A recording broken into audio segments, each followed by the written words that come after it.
Հարց համար 21-ը Հայաստանի Հանրապետության անկախության 35-ամյակին նվիրված միջոցառումների մասին զեկուցող կրթության, գիտության, մշակույթի և սպորտի նախարար Ժաննա Անդրեասյան։ Համեցեք տիկին Անդրեասյան։ Շնորհակալություն,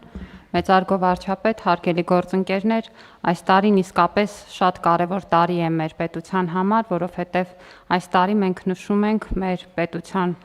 կազմավորման 35-ամյակը և պարզ է, որ այդ հոբելյանական իրադարձությունը պետք է ըստ պատշաճի նշել, դրանով նաև հերթական անգամ արժևորելով պետականությունը իբրև մեր ամենակարևորագույն ձեռքբերում և նպաստելով նաև մեր քաղաքացիների և պետության կապի ամրապնդմանը։ Ու այս իսկ տրամաբանությամբ ներկայացվել է միջոցառումների այս շարքը և շարքի հիմքում դրված է այն գաղափարը, որ իրականում անկախության 35-ամյակը չի կարող տոնվել միայն Երևանում և մենք պետք է կարողանանք միջոցառումները պլանավորել այնպես, որպեսզի դա իսկապես դառնա իրադարձություն և տոն մեր երկրի յուրաքանչյուր բնակավայրում և յուրաքանչյուր համայնքում։ Եվ հենց այս տրամաբանությամբ մենք պլանավորել ենք մի շարք միջոցառումներ, որոնք ընդգրկելու են թե հյուսիսը, թե հարավը, մասնավորապես մեր միջոցառումները կմեկնարկեն սեպտեմբերի 17-ին Իջևանում, այնուհետև 18-ին Վանաձորում, 19-ին Կապանում և սեպտեմբերի 20-ին Գյումրիում կունենանք մեծ համերգներ, յուրաքանչյուրը իր ժանրի մեջ, մասնավորապես Իջևանում պլանավորել ենք ջազի, ուրեմն տրամաբանության մեջ մեր համապատասխան թե նվագախմբերի և թե արտիստների մասնակցությամբ, շեշտը դնելով անկախության տարիներին գրված ստեղծագործությունների վրա և այդպիսով նաև մեր հանրության համար ավելի տեսանելի դարձնելով անկախության շրջանի մշակութային այն ստեղծագործությունները, որոնք դարձել են նաև մեր պատմության մասը։ Վանաձորում կունենանք ռոք երաժշտության համերգ, որտեղ էլի մեր տարբեր ուրեմն արտիստներ ներգրավված կլինեն, կունենանք նաև հրավիրված ճանաչված համաշխարհային դիրիժոր։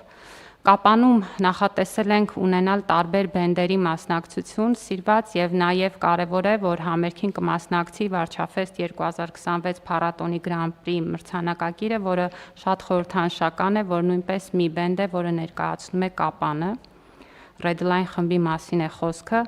Գյումրիում կունենանք արդեն դասական երաժշտության համերգ, որտեղ բնականաբար նախատեսված բովանդակությունը նաև մշակութային այդ շերտը հասանելի կդարձնի մեր հանրությանը։ Հոբելյանական միջոցառումների շարքը կամփոփենք սեպտեմբերի 21-ին Երևանում Հանրապետության հրապարակում և սա էլ խիստ խորհրդանշական է, որովհետև այս տարին նաև հոբելյանական է Հանրապետության հրապարակի համար։ Այս տարի մենք նշում ենք Հանրապետության հրապարակի կառուցման մեկնարկի 100-ամյակը և պետք է ասել, որ սա նաև ներառված է ՅՈՒՆԵՍԿՕ-ի հոբելյանական ծրագրում և մենք պլանավորում ենք այս իմաստով նաև Հանրապետության հրապարակը թե իր ճարտարապետությամբ և թե նաև որպես մեր պետության խորհրդանիշ ավելի տեսանելի դարձնել և բնականաբար այդ օրվա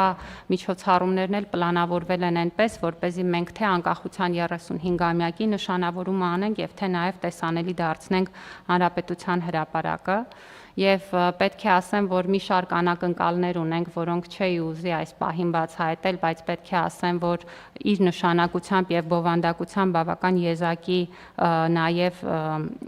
միջոցառում է լինելու, կունենա երկու հատված, առաջին հատվածում կլինի փոքրիկ ներկայացում և երկրորդ հատվածը կլինի համերգային, որտեղ հանդես կգան մեր սիրված կատարողները, ավարտելով ամբողջ երեկոն հրավառությամբ և սիրով նաև այսպիսով բոլորին իրազեկում ենք և հրավիրում ենք մասնակցել մեր երկրի համար իսկապես կարևոր այս տոնակատարությանը, որը մի կողմից նշանավորում է մեր անցած ճանապարհը, բայց մյուս կողմից էլ ցույց է տալիս մեր ապագան և այդ իմաստով է ընտրված նաև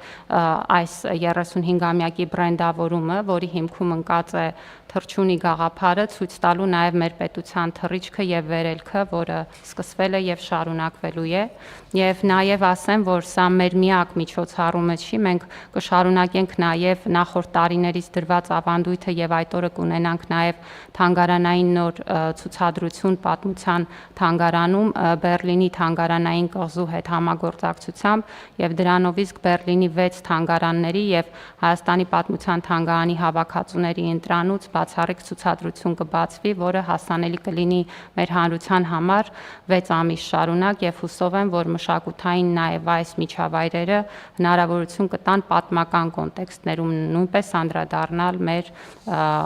ինքնության եւ արժեքների կարևոր շեշտադրումներին։ Խնդրում եմ հաստատել։ Շնորհակալություն։